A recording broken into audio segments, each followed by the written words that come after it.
So, first of all, we just like to start by extending our heartfelt prayers and condolences to the family and the friends of the precious citizen who was involved with this tragic situation. We met with the family earlier, and they are mourning the situation over the loss of their loved one. So we ask the community as well as media to keep the family and the mother in your prayers, and we ask that their privacy be respected in this very trying time and in this situation. My message to the community is please to allow for the investigative process to take place and without drawing premature conclusions. It's very important that we exercise patience and restraint in this very tough time. Although frustration and anger is high, we don't want for our anger to govern our behavior. We want for our intelligence and the best to come forward. The word anger, if you look at the word danger, you find it inside of that. And dangerous situations can come out of the emotion of anger when it's not checked and when it's not governed by sound doctrine and intelligence.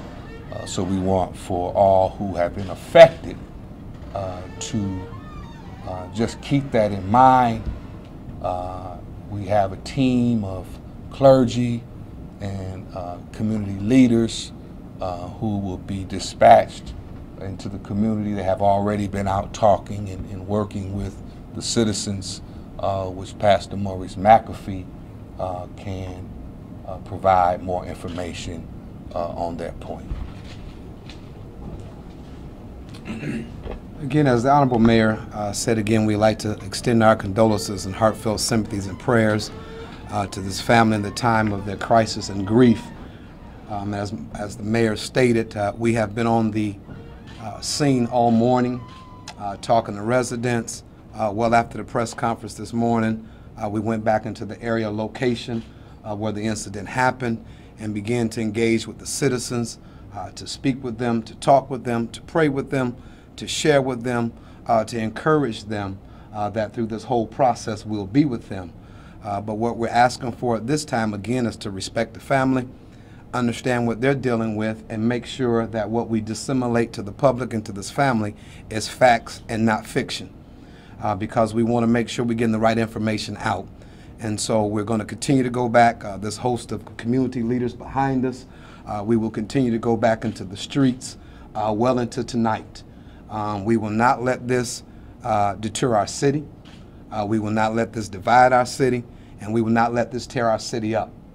There are so many people who are in great anticipation that this will happen, but I have faith in our community that we will stand strong with this family, support them and the process to make sure that everything comes to their satisfaction and to the community's satisfaction. So I thank you. Pastor, I have a question. I know you were out there, you've been out in the community. I saw you out there on the street talking to people. What has been the conversation? What has been the reaction to this?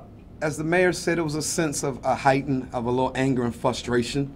But in sharing with them, to way to deal with that anger and frustration is to put it in a way to where it's going to be beneficial to the community and to themselves.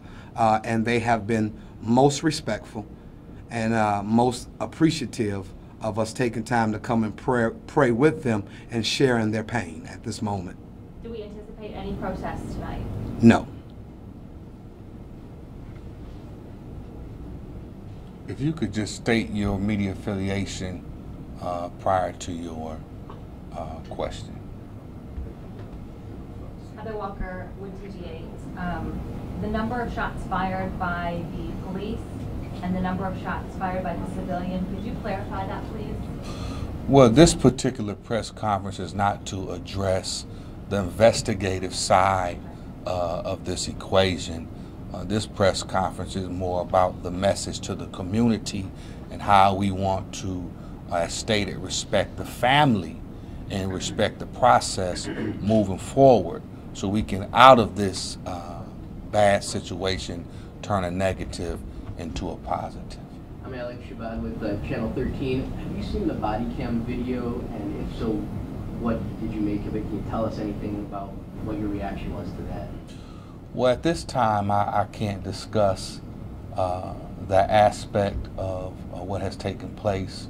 I have been informed in a very thorough way by city manager and our director of public safety, but the details of that I can't share in this forum. Have you seen the video? I can't share that information in this forum. Patrick Roth with WSBT. I know you're trying to talk about what you want the community to know. Is there any preparations on the police side of things? We've been listening to Benton Harbor's Mayor Marcus Muhammad and others speaking on what has happened there with an officer-involved shooting that left a man dead overnight in Benton Harbor. We've been listening to the mayor talk about the message to the community that he's trying to portray, trying to turn a negative into a positive. He says all of this unfolded around 2:15 this morning on a report of a man being held at gunpoint. This was on Pavone Avenue. We're going to be following this much more throughout the afternoon and well into the evening, and we'll continue to keep you updated.